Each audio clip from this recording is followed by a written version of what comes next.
Rekam dulu. Oke, mohon maaf teman-teman kalau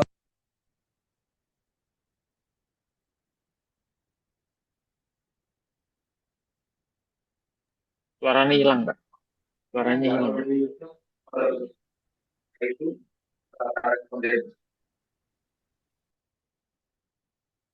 saya terdengar. Iya, iya, iya. Oke, ya.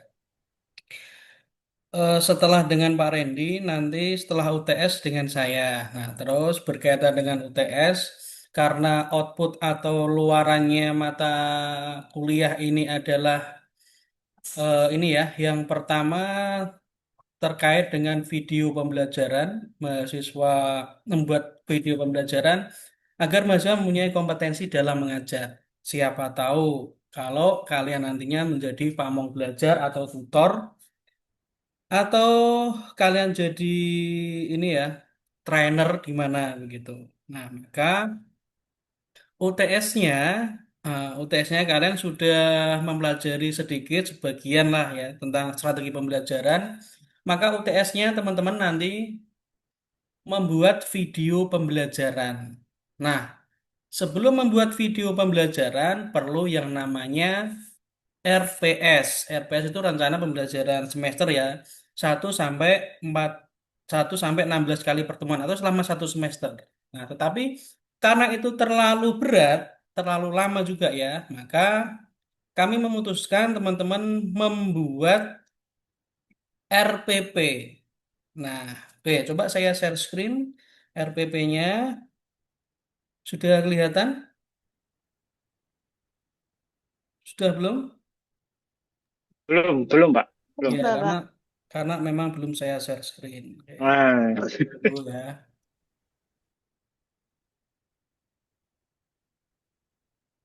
Di mana tadi ya? Kok hilang ya?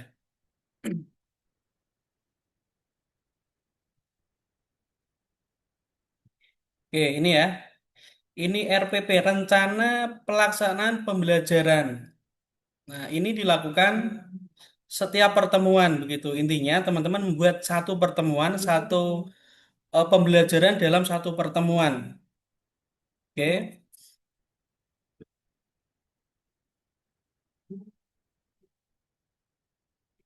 Oke, sebentar ya. Di sini lagi adzan. Ini mendingan saya share screen apa? Saya kirim saja. Kirim ke WA apa ke sini ya? Oh, saya WA-nya nggak bisa ya. Saya kirim ke sini aja.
Oke,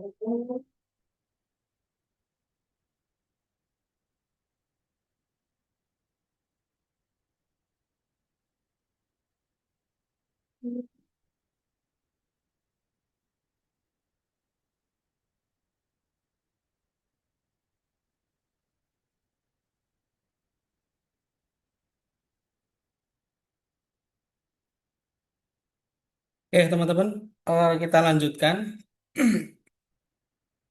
Paham ya, intinya teman-teman itu nanti akan membuat video pembelajaran melatih kalian bagaimana kalian menjadi seorang tutor, menjadi seorang guru, atau menjadi seorang trainer.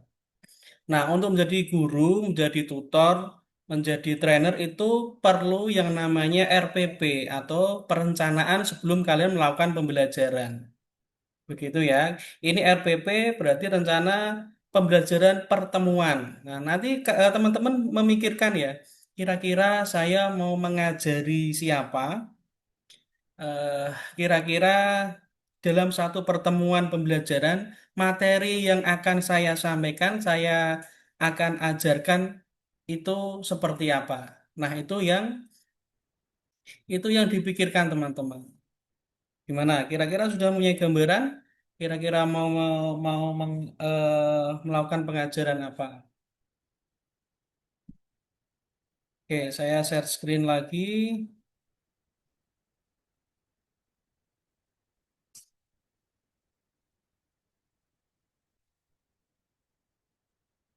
Oke, seperti ini RPP-nya, rencana pelaksanaan pembelajarannya. Nah, misalnya ini saya contohkan ada RPP Satuan Pendidikan di misalnya ini ya di SKB Ungaran. Programnya kesetaraan paket C. Nah, ini kelas berapa? Misalnya ini kelas 10 ya. Mata pelajarannya apa? Prakarya dan kewirausahaan. Oke, topiknya mengenal dan merancang produk kewirausahaan digital. Ini topiknya yang akan kita ajari. Terus alokasi waktunya 2 JP atau 2 kali 45 menit. Tutornya, nah ini tutornya Imam Sofwan. Misalnya seperti itu. Oke, selanjutnya di dalam pembelajaran pasti ada yang namanya tujuan pembelajaran. Tujuan pembelajarannya itu apa? Nih, menjelaskan pengertian kewirausahaan digital, peluang, mengidentifikasi usaha sederhana, merancang produk kewirausahaan, menunjukkan sikap jujur, inovatif, dan dalam kegiatan kewirausahaan. Nah, ini adalah tujuan pembelajarannya. Silakan teman-teman nanti bisa mengadopsi tujuan pembelajaran dari mana atau menyesuaikan keinginan teman-teman. Yang poin B, materi pokok. Nah, nanti di dalam pembelajaran itu materinya apa saja? Nah, di sini materinya ada pengertian dan karakteristik wirausahaan, contohnya, langkah-langkah membuat ide usaha, prinsip etika tanggung jawab seperti itu. Terus metode dan pendekatan. Nah, ini kan sudah dipelajari ya, metodenya menggunakan apa? Ceramah interaktif, diskusi kelompok, project based learning, refleksi, presentasi hasil kerja. Nah, ini metode dan pendekatannya ini bisa teman-teman ambil salah satu, tetapi kalau memang pembelajarannya memadukan dari metode-metode, ya berarti dimasukkan semua. Nah, karena ini tentang produk kewirausahaan, maka di sini dimulai ceramah interaktif dari tutornya dulu, setelah itu diskusi kelompok, mau membuat ide, gagasan, usaha apa. Nah, baru project based learning. Nah, produknya, setelah pembelajaran itu, siswa bisa apa? Nah, setelah itu, siswa merefleksi atau mempresentasikan dari ide usahanya. Nah, jadi di sini metodenya ada 4, begitu. Nah, harapannya di dalam pembelajaran itu kan harus menyenangkan, harus interaktif. Maka teman-teman metode pembelajarannya itu tidak hanya ceramah saja, tidak hanya diskusi saja ya, tetapi ada banyak variatifnya gitu. Karena ini berbicara strategi pembelajaran ya, maka strategi yang bagaimana sih agar pembelajaran itu bisa dilakukan dengan maksimal, dengan menyenangkan. Itu yang perlu kita pikirkan. Oke, yang poin D, kira-kira membutuhkan apa saja? Nah, di sini medianya itu apa saja? Nah, di sini videonya berarti di dalam pembelajaran nonton video dari inspirasi tokoh-tokoh tentang wirausaha yang sudah sukses gitu misalnya. Terus lembar kerja ide usaha. Nah, terus gambar atau katalog produk online. Nah, seperti ini. Kira-kira nanti kalau kita mau mengajar, apa yang mau kita lakukan itu kita persiapkan medianya, sumbernya. Nah, seperti itu. Jadi, nanti di dalam pengajaran itu tidak ini ya, tidak monoton atau dalam pembelajaran itu kita akan nanti saya melakukan ini itu dan lain sebagainya gitu. Nah, ini sumbernya ada modul, ada internet, ada pengalaman wirausaha di lingkungan sekitar. Nah, oke, sampai sini gimana? Ada mungkin pertanyaan gitu? Nggak ada? Oke, kalau nggak ada, kalau ada pertanyaan silakan ditanyakan. Kalau nggak ada, saya lanjutkan.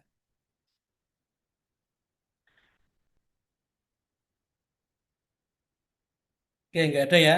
Oke, kalau nggak ada, langkah-langkah pembelajaran. Nah, ini adalah intinya ya. Langkah-langkah pembelajaran. Di dalam pembelajaran itu ada 3 tahapan.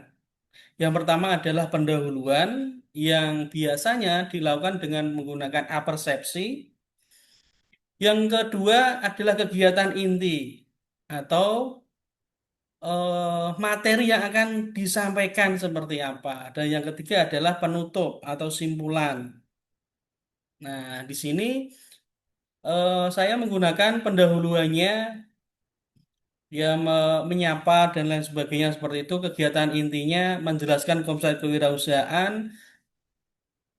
Kalau tutornya seperti apa, peserta didiknya nanti seperti apa. Nah, ini ya, kalau misalnya kegiatan inti, tutornya menjelaskan konsep kewirausahaan, peserta didiknya mengamati, berdiskusi, mengisi lembar kerja ide usaha digital. Nah, karena di sini ada ada apa namanya ya, ada lembar kerja usaha digital, maka nanti di bawahnya juga harus ada lampirannya. Seperti apa sih lembar kerja usaha digital itu? Nah, terus yang ke penutup, kegiatan tutornya menyimpulkan hasil, peserta dirinya menyampaikan ide usaha singkatnya seperti apa. Nah, usaha digital singkatnya itu seperti apa dijelaskan, direfleksikan. Nah, terus yang F, poin F ada unsur dalam pembelajaran itu ada aspek, sikap, pengetahuan, dan keterampilan. Nah, di sini ada bobotnya dalam penilaiannya. Nah, sehingga nanti teman-teman kalau mau melakukan penilaian kepada warga belajar atau peserta didik, ya seperti ini, gitu. Nah, ini referensinya karena tadi berkaitan dengan materi kewirausahaan. Di sini ada referensinya menggunakan format apa style seperti ini. Dan nilai karakteristik yang ditekan karena ini menggunakan kurikulum 2000 ini ya atau sekarang kurikulum Pancasilais gitu katanya. Nah, ini tapi ini nggak usah nggak apa-apa sih sebenarnya.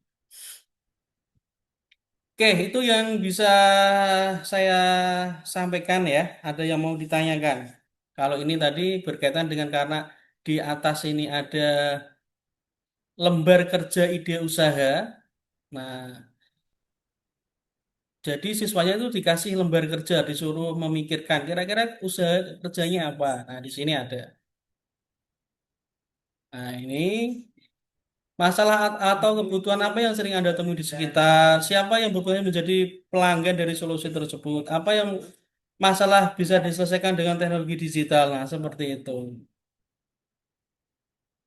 Teman-teman, ini sebenarnya adalah materi materi yang yang akan saya kembangkan ya di SKB. Saya menginginkan saya menginginkan itu siswa atau warga belajar yang ada di SKB itu dia itu mempunyai usaha, mempunyai bisnis. di kelas 10-nya. Biar apa? Ya biar setelah lulus dia punya bisnis, tidak cari kerjaan, tidak tidak cari apa, tidak, ya intinya dia punya punya usaha atau bisnis sendiri gitu. Makanya saya mempunyai pemikiran seperti ini. Sebenarnya ini bisa dipakai untuk mahasiswa juga ya.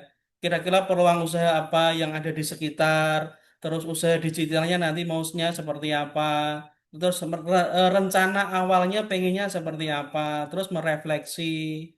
Nah, baru dipresentasikan. Nah, ini adalah pemikiran saya untuk warga belajar di SKB agar bisa merancang produk kewirausahaan digital sesuai dengan perkembangan zaman. Oke, teman-teman, berarti harusnya minggu ini ya, harusnya minggu ini dikerjakan, harusnya minggu kemarin saya jelaskan, tapi karena belum ketemu, ya hari ini sudah saya jelaskan. Minggu depan dikumpulkan, ya. Minggu depan dikumpulkan RPS-nya. Setelah RPS-nya dikumpulkan, nanti akan saya cek, akan saya review. Nah, setelah saya merasa oke, RPP ini siap untuk diajarkan.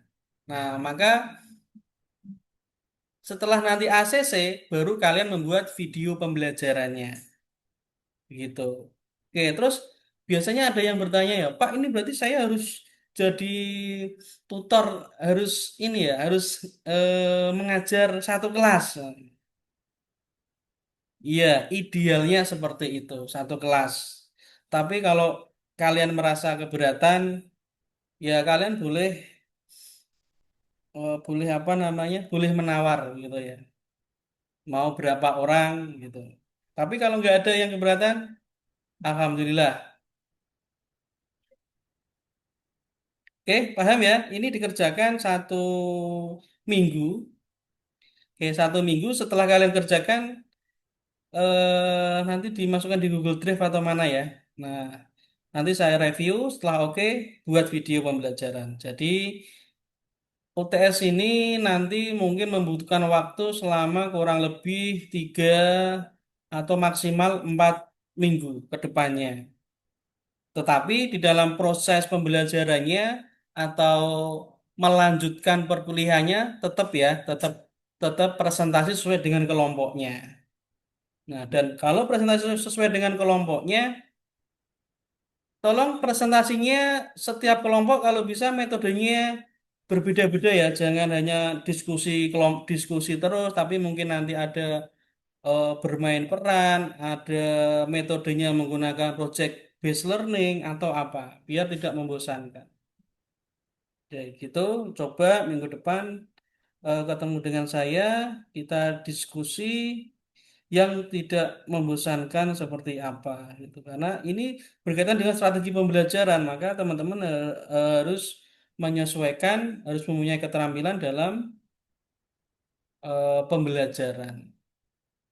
Oke, teman-teman juga ini yang saya ingatkan lagi ya, dalam tugas kelompok itu ada apa ya, paper ya.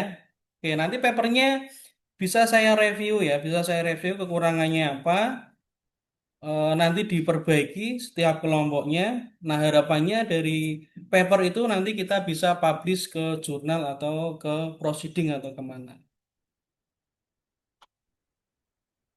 Oke, itu, dan yang kedua PowerPoint. Terus yang ketiga ini poster. Nah, tapi poster saya pengennya kalian bisa menggunakan ChatGPT atau apa dan lain sebagainya ya untuk memudahkan kalian, untuk menghemat waktu kalian dalam membuat poster. Oke, itu yang bisa saya sampaikan. Saya kembalikan ke Pak Randy kalau nggak ada yang bertanya. Pak, saya mau Pak, Ya, silakan. terkait UTS itu kita itu harus ke lembaga atau bebas ya Pak? Soalnya saya tuh punya ide kalau misalkan di rumah saya itu kan banyak anak-anak kecil. Nah, nanti tuh anak-anak kecilnya itu mau saya jadikan buat membantu saya untuk bikin video ini, Pak. Jadi kayak anak-anaknya tuh nanti jadi peserta didik gitu. Ya, kalau itu ada kaitannya dengan pendidikan non formal, diperbolehkan ya. Hmm, Silakan dari anak SD berarti nanti materinya apa?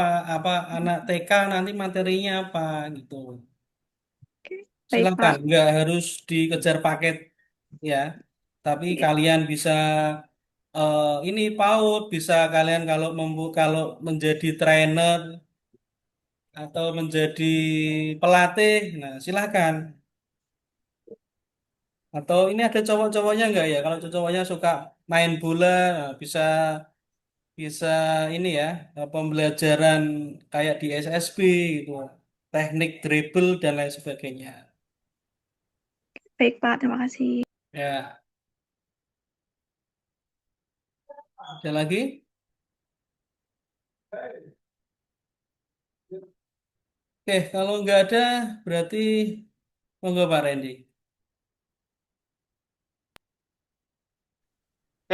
Baik Pak Imam.